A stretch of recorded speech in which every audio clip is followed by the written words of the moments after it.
વહાલા વ્રજવાસીઓ,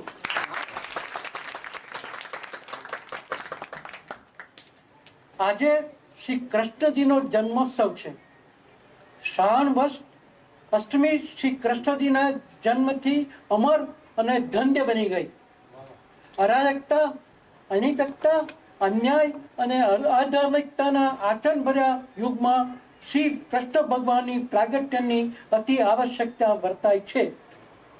દેશ વિદેશના કેટલાય યુવાન ચાહકોના મનમાં પ્રશ્ન ઉદ્ભવે છે કે પરમાત્મા આવી અસાત્વિકતા કેમ ચલાવી દે છે?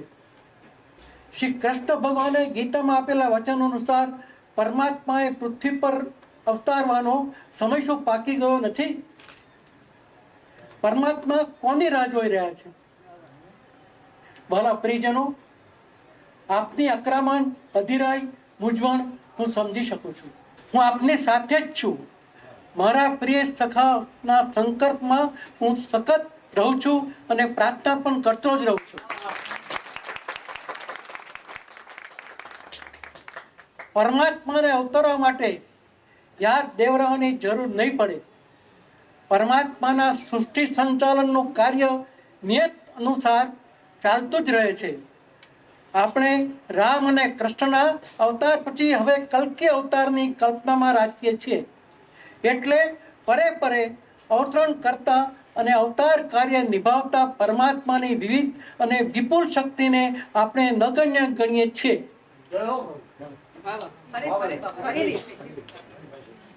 આપણે રામ અને કૃષ્ણના અવતાર પછી હવે કલ્કી અવતારની કલ્પનામાં રાખીએ છીએ.